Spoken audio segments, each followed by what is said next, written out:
present deputy president seems to be under siege. From who? Under siege. From who? It looks like he's going to be dumped any day now. You know, I knew you'd ask this question. I don't know why. Maybe my crystal ball told me you'd ask me this question. And I was just thinking about it today. Go on. Who appointed, who picked the former deputy president as a running mate? It was the president, but the first pick was Ricky G. Yeah. So who picked him? The president. And who picked Kindiki? The president. And who picked the next one? The president. Good. What are you saying? There's going to be a next one? No, I'm just saying that is prerogative of the president. When Jeff Koinange runs for president, he can pick me for all I care. But you know, it's a prerogative of the guy. You're not answering the question. No, is Kindiki going? No, I'm just saying, how can you guess about a decision that's going to be made by one person, who is the president? Yeah? Yeah. Look at our constitution. It says the president is going to pick someone who is going to be his running mate.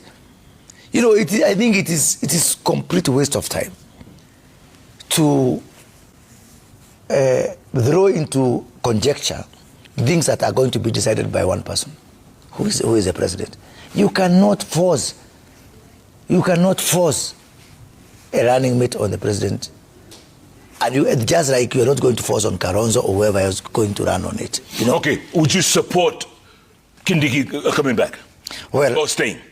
Personally, I would work with anyone who, if I'm working with the president should be given absolute freedom to choose whoever. If he picks on Kindiki, I'll work with Kindiki.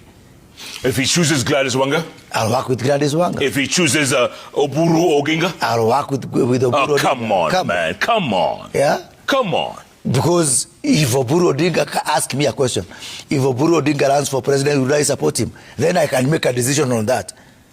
So if you support someone, you support with all the, the baggage and the decision that person makes. If you ask me if Gladys Wanga runs for president, would I support Gladys Wanga? Then that's another question altogether.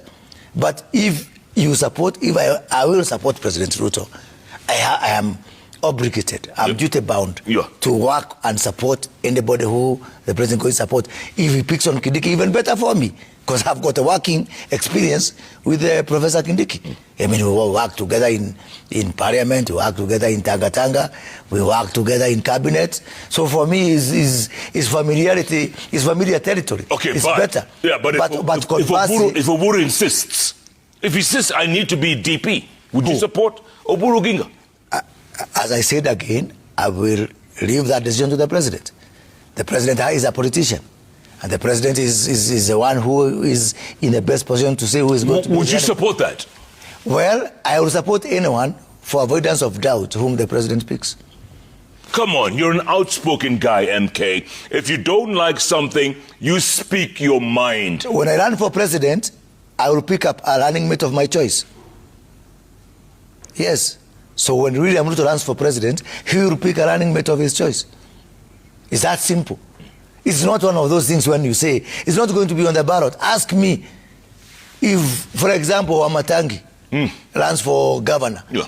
And a good friend of mine called Alice Ganga runs for governor of Kiambu. I have got a vote in that county, so I can decide. But on matters of running mate, I have no vote. I have absolutely no vote. It is prerogative, and I don't know why people are asking. And I've heard some people ask, you people of Mount Kenya West, are you supporting Professor Kindiki? It is not on the ballot. Bring it on the ballot. It's not a referendum. Bring a referendum, if that had to be a referendum. Okay. It is a little bit unfair to ask us, to express ourselves on a matter that we have got absolutely no control of. You, obviously, with 34 years of experience, you were there in 92, in 2026 you were there 34 years. You are probably the president's point man in Mount Kenya region. Absolutely not. You are? Not. You're the guy? At all. The president has got a big team. No, you are the point man. Team. It's a big team. Who is above you? Yeah? No. We don't have someone over and below. I think there's a big team there. Take the county I come from, for example. The senior most person in government, I'm not even anyone in government. The senior most person in government is the leader of the majority party. For example, Ichungwa. If you look at it from that point of view, if you look at it from the region, the senior most person within the region is the deputy president, who come from that particular region.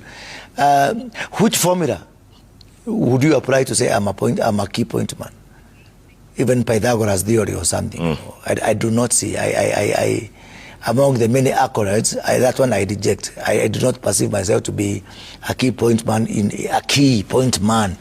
I do believe in teamwork. I do believe I get along very well with most of my colleagues, and I do believe in kicking the ball in the same direction.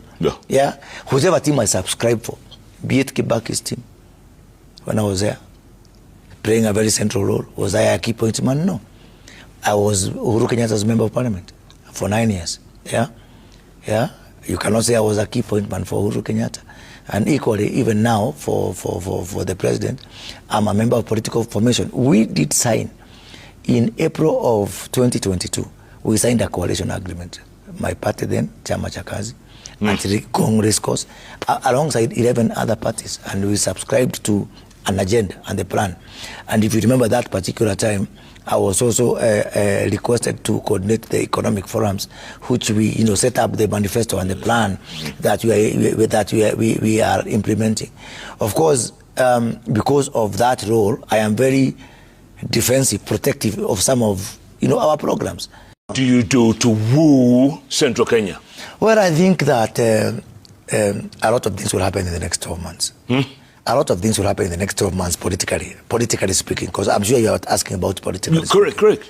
I think the three wars pending, we have got three major wars pending in our politics in this country.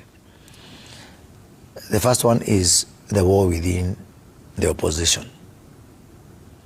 Will the opposition hold together? And I have told you before, I don't believe they hold together. I believe people have already made up their minds. People have already picked their horses. There is a lot of hide and seek games that are being played within that space. They will come. How long can you hide it? We have got 366 days before the ballots open, as we speak. So within the 366 days, how much can you hide? How much can you hide the obvious? The flooding will come. So that will actually determine whether Mount Kenya people will start seeing things differently. It will be driven by the battles within the opposition. As I've told you, Rigiji has already picked his horse, which is Kalonzo. I believe they have a deal. Rigiji gets, whether he's Wamunyoro or not, he gets 70% of the government, and Kalonzo gets 30% even as president. That's not a great deal. It's not a good deal, but beggars are not choosers. Yeah. Do you think Rigiji and the president will ever get along? I cannot rule that out. Huh? And I've challenged him. I've challenged him to take the Bible. To take the what? The Bible. And? He's from the Presbyterian Church. Yes. I'm a Catholic. I didn't ask him to come to the Catholic Church.